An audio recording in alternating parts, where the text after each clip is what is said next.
So, bago na simulan to review na to, gusto ko lang sabihin na there's this new NFT project that you can check mga boss, Error 404. So, it's a new Chrome Dinosaur game, no? Ganyan yung NFTs nila. So, pwede nyo matry ito kung mahilig kayo sa mga bagong NFT projects. At siyempre, may program tayo sa March 20, so anticipate nyo yan. Pero P2E to at may power-ups na binibigay ka sa player para dumami yung kitaan mga boss, no? Pero siyempre mag-Dior muna kayo, nasa inyo ang desisyon, no?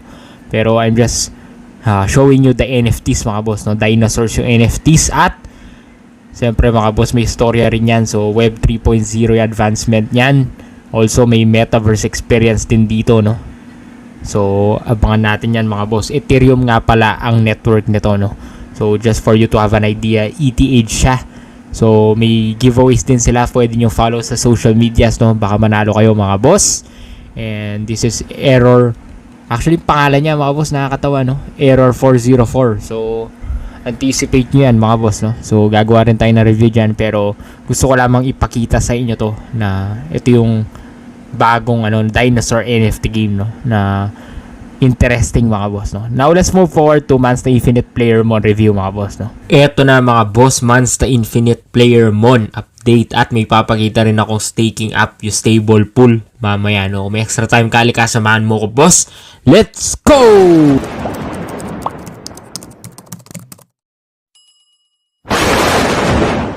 So, update lang mga boss sa stable pool, no? Kung gusto niyo mag-stake, okay, gusto niyo mag-stake ng crypto kaysa nasa MetaMask lang crypto ninyo, kaya kaysa nasa bangko lang, no? In layman's term mga boss, magpapasok ka ng crypto dito, maghihintay ka, kikita ng interest, no? Kaya tinawag na stable pool to kasi stable siya.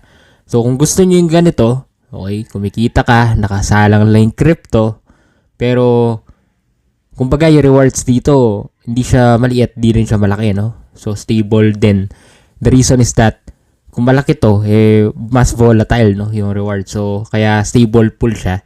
Sakto lang yung rewards, pero at least for the long term, no? So, you can check it. Lilink ko sa description below sa lahat na mga interested. Mag-Dior muna kayo mga boss, no, bago kayo pumasok. So, may bonus naman yan.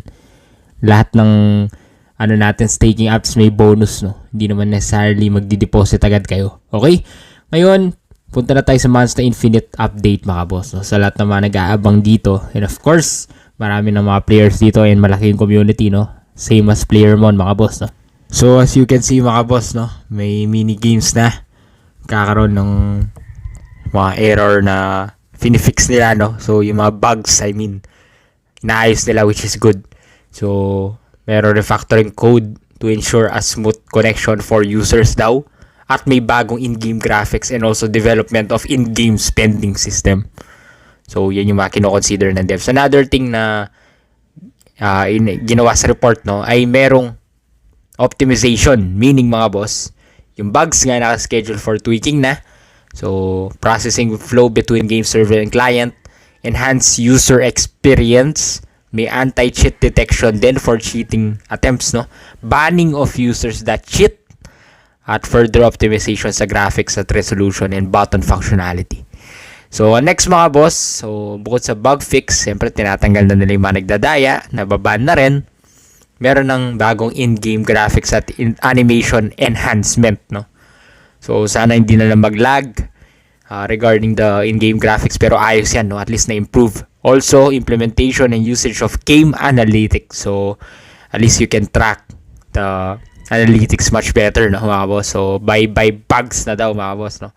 Another thing is, no wrong in improving. Tama nga naman. So, improving details pertaining the Monster sales history on the Monster details page. 7 bugs to be fixed and tested by the QA team such as Monster sales history, Monster listings in the marketplace, and buttons on the profile page. So, lahat yan, mga boss, inaayos. At kung may nakikita kayong mga bugs, huwag kayong huwag kayong mag-hesitate mag-reach out sa kanila, no, para maayos ng devs, no. Siyempre, sayang naman yung opportunity. Malay nyo, makatulong pa kayo sa iba, no. Siyempre, marami naglalaro nito. So, new pictures din, enhancement of graphics and fonts for the marketplace and cloning pop-up section, money token. So, dami na natin giveaway dito mga boss. Dami na natin pinamigay na money tokens, no? So, optimizing token balance design on the profile page last week and finalizing minigame syncing feature. So, yun yung mga important thing to consider, guys. Lalo na sa mga excited sa minigames, no? At, yung mga pinamigay natin na token, no? Hindi ko lang alam kung sinal na nila. Nasa inyo yung decision. Pero, Monster Infinite is one of the best long-term NFT games that you can play, no? So, it is sustainable because there are a lot of budget for certain aspects, no, that could help the token and also the development of the game, no. Lalo na yung roadmap, very detailed.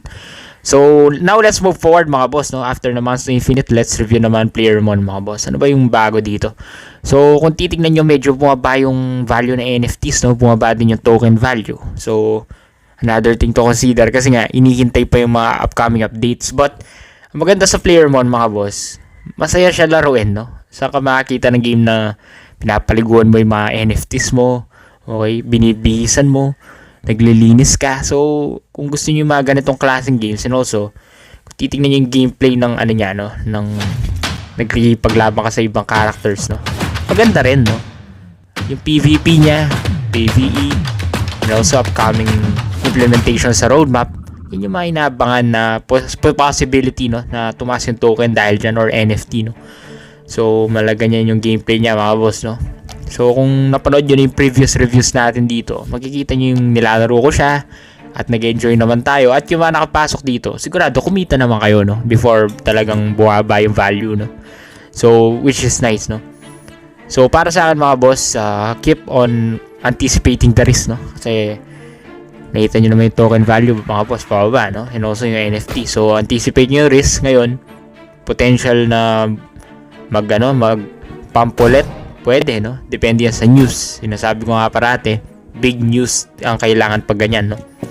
So, parang yung Axie, no? Yung SLP. Nung bigla siya nag-0, tapos nag-pump, naging 1, tapos tumaas pa. So, big news ang nangyari. And also, hindi naman forget nagkaroon ng big news sustainable na for the long term, hindi. So, pump dump din ang nangyayari sa mga ganito, no? Pero dito sa Playermon, ang maganda sa kanila, yung devs nila, they are aiming for the long term experience. Meaning mga boss, hindi pang short term, pang matagalan ang goal nila. So, you can check them, no? So, OpenSea, o nga pala, yung program natin, March 20, mga boss, no? So, you can anticipate it already. For those of you who want to learn NFTs mga boss, no?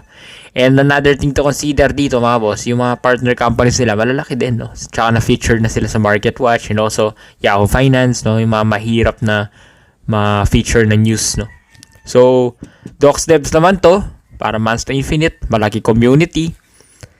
Tapos, magandang token distribution, token supply, tokenomics. You can check them as well on the white paper para magisigurado kayo, no? So, kung papasok kayo dito, okay, I do suggest maghintay muna kayo, no? At yung mga nakapasok na, hold gaming lang. Tapos, maglaro kayo, mag-enjoy kayo, no? And yung mga iba naman kasi, League of Legends yung nalalaro, ayos din yun. Tapos, yung iba, Monster Infinite. Ito lang naman yung tatlong game na, na malaki talaga yung community at long term talaga. So, parang Farmer's World, no? So, yan lang naman yung mga games na pang long term. Hindi ito yung tipo na games na malaki agad kitaan. Hindi. Ito yung mga games na nag-e-enjoy ka, pero mabagal din yung no. Hindi siya massive earnings, kumbaga. So, I really do believe that Monster Infinite and Playermon has a potential. It's a fun game, no? NFT game, play to earn game. The roadmap is very detailed. Kung titingnan nyo, boss, very detailed na roadmap, no? So, ganyan yung mga games na talagang pinag-iisipan ng mga devs, no? So, that's it mga boss, no? Kung marami kayong natunan mga boss, then click the like button, subscribe button, and also, pwede na kayo mag-subscribe sa channel ko, no? Sa channel ko mga boss, yung NFT Master. So, subscribe na kayo. So, almost 10k na rin tayo dun, subscribers. Marami na rin mga boss.